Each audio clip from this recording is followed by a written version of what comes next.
My name is Emo, and I look Tara.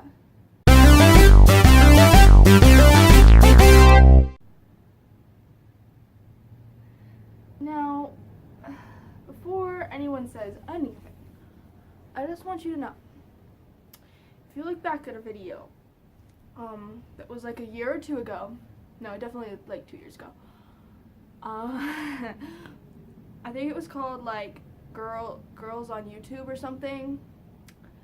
I don't recommend you watch it, but if you want to see how much my skill in makeup has improved, if you think this is bad, you should go look at that, because I just look like a greasy mess, and it's not pretty. It's nasty.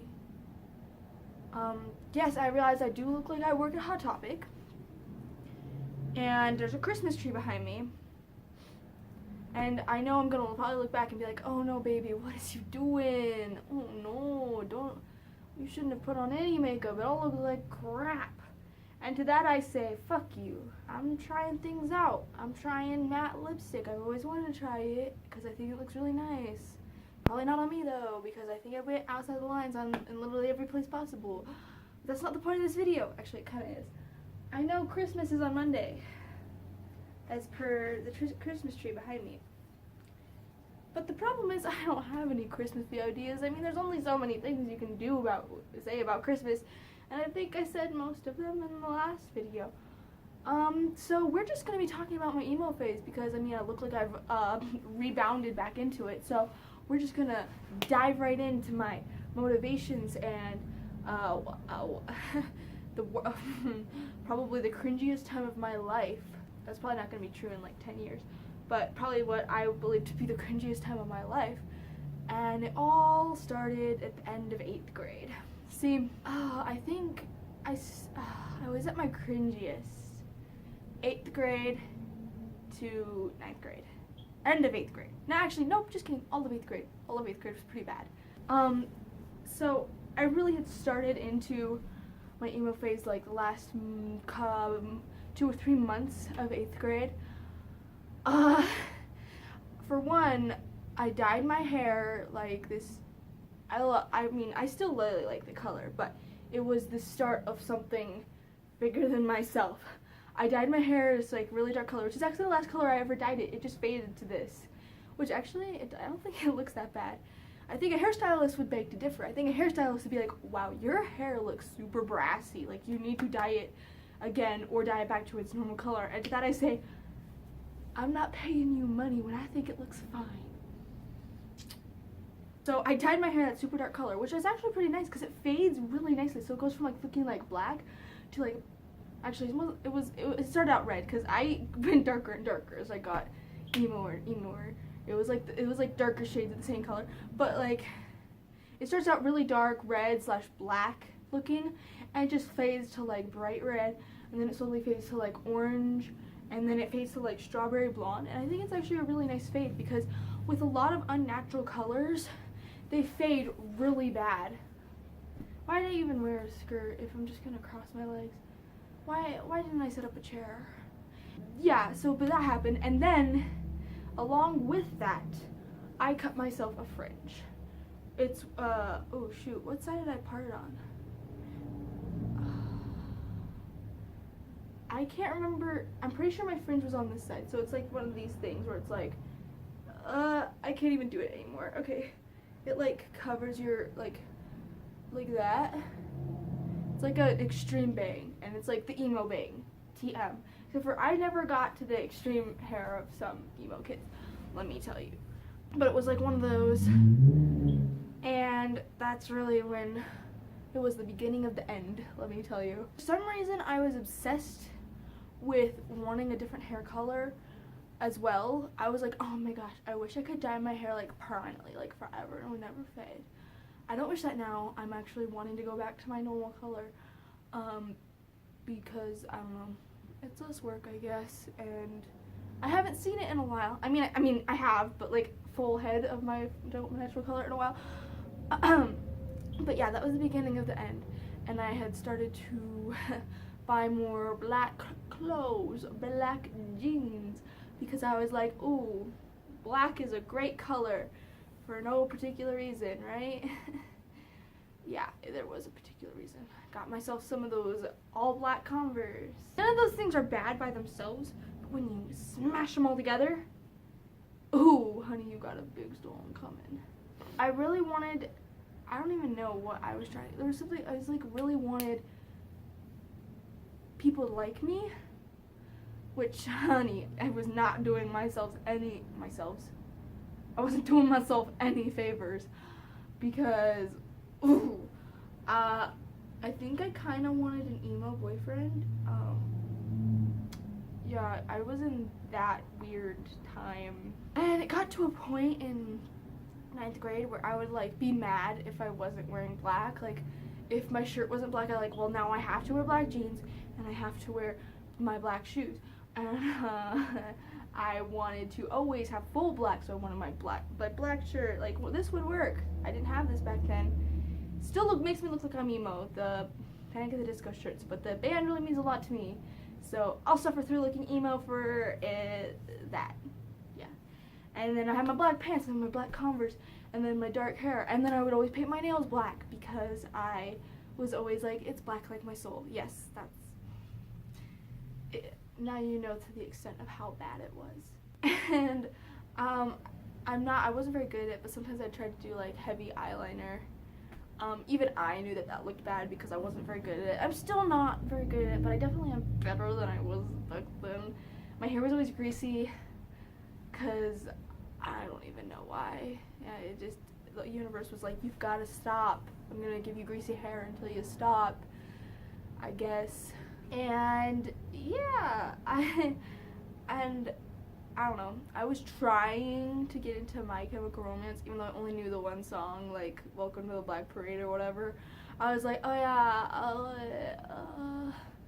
and then like Fall Out Boy, even though the only band I actually genuinely liked was Panic at the Disco.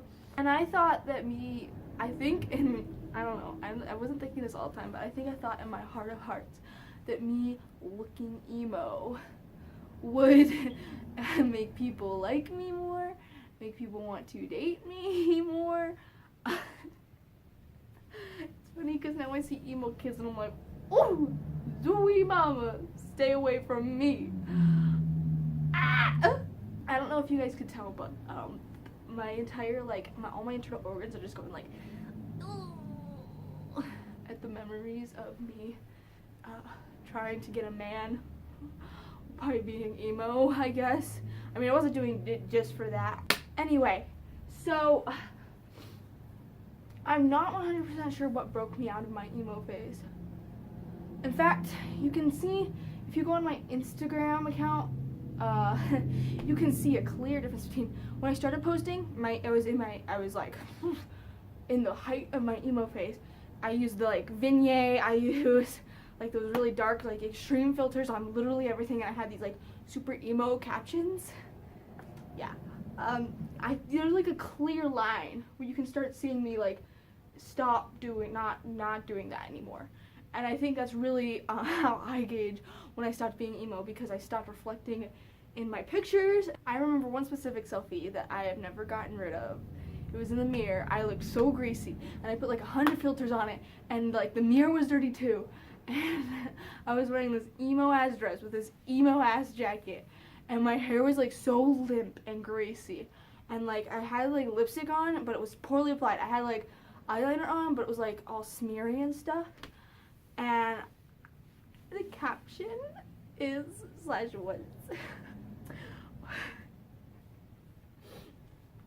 welcome to my formal attire, or formal wear, or something. Welcome to the Black Parade. Welcome to my formal wear.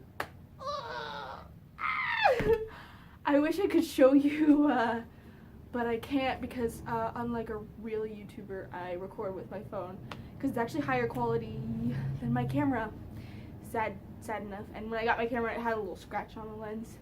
I'm not gonna complain, because I did get it for free.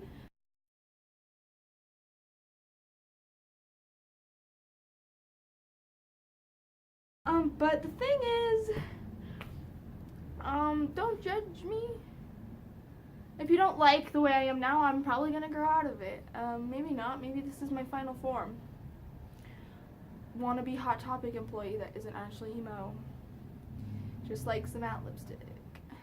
And shopping at thrift stores. But yes, since Christmas is really close to New Year's, and New Year's is really a time to reflect on your past selves and the way you've been this year, I thought I would reflect on something I never want to revisit ever, ever, ever. My emo phase. And I think you can really tell from my videos too. Also at the time, there was a lot of guys who always talked about like, oh, I want the girl who watches anime. And so I was like, oh, guess I'll watch anime. Let me tell you, none of those guys are attractive. I don't know what I was thinking. They are just gross. Okay, I don't want to say that. They weren't gross, they're just cringy.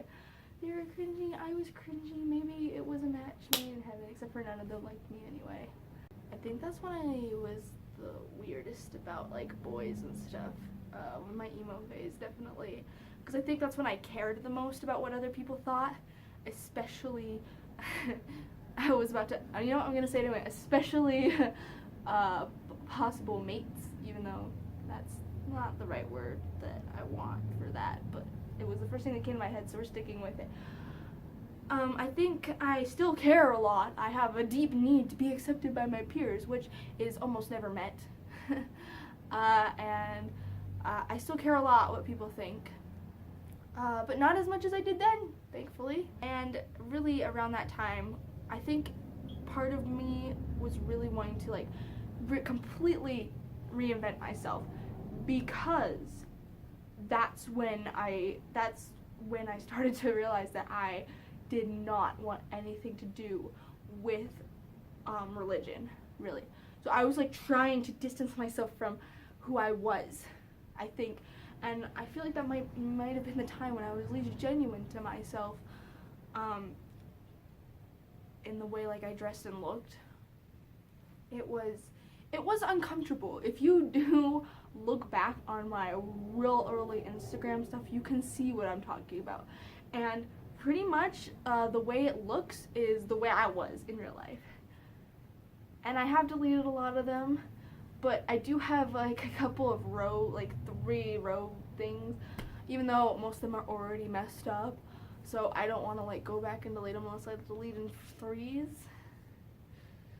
Except for it doesn't really work like that because I already messed up a bunch of my rows, but it's fine. It's not a big deal. I just putting on this lipstick reminded me of my emo phase, because I was also obsessed with black lipstick, even though I like almost never wore it, and I was really bad at putting it on. I think I've done a lot better though. Just be thankful that I am no longer in my emo phase, and I'm really more open to trying things that I like, because I was always like, oh, I can't wear that, that is not black. Literally, like in my head I would be telling myself, that's not black, or yeah. And I like almost never, I don't think I ever wore shorts during that time. I was like, yeah, no, I wear long pants all the time. So yeah, I think it's really just shows growth. People always tell me that I should delete my older videos because they are cringy, and I know they are cringy. But the thing is that you lose, without that kind of context, is you lose my growth as a person. If I just deleted every single video that I thought was cringy in the past, and somebody came to my channel, even if you think my videos are bad now, you have to admit that if you see my older ones, they are better. They are 100% better than the ones that I used to make. And so that's why I don't really delete older videos. I've never deleted a video actually off my channel that I've posted, because it takes away the context of growth, and yeah. And I don't have any of them. I used to delete my videos as soon as they were uploaded to YouTube. I know I could probably easily re-download them, but I like it the way it is. Simple as that. So, thanks for watching. Over to my outro. Go ahead and click subscribe. Please, let me tell you, one of my friends he got a porg. You know, the little penguin things from The Last Jedi? He got a porg plushie thing. He asks me, hey, what should I name my son? Actually, he doesn't say that. I say, you have a son? And he's like, yeah, what should I name it? I give him a real good name. You know, Pickles. Pickles the Porg, okay? It's alliteration. It's cute. Say, hi, Pickles, it's cute. And he's like, nah, I'm gonna name it George. Who, instead of the fuck, names a cute little space penguin George, okay? That'd be cute if it was like a space monkey. Okay, I'm not gonna lie. A space monkey named George, like Curious George, would be super duper cute. But a space penguin. And then I was like, okay, look, well, what about like Pew? You know, because that's the sound the guns make in Star Wars, like pew pew pew. Or like Pewee, or like actually I didn't give him this option, but I just thought of it just now. Pewee. Pewee, or Pickles. It's all alliteration. Pickles the Porg, Pew the Porg, Pewee the Porg, Pewee the Porg. Alliteration wins in cute names, okay? Like, but this, he just doesn't care. To be honest, I'm not gonna lie, it actually was like, hurt my feelings just a little bit, because I was like, I gave you like a really good name and you just ignore me. I know it's a really dumb thing to get mad at, to get hurt about, but I'm not gonna lie, I was like, oh, I was actually genuinely disappointed. I was like, oh, why'd you ask me? Guess my names suck. Sorry I said anything. And they're like that shows you that I'm still trying to be accepted by my peers, even though it's never gonna work. Bye.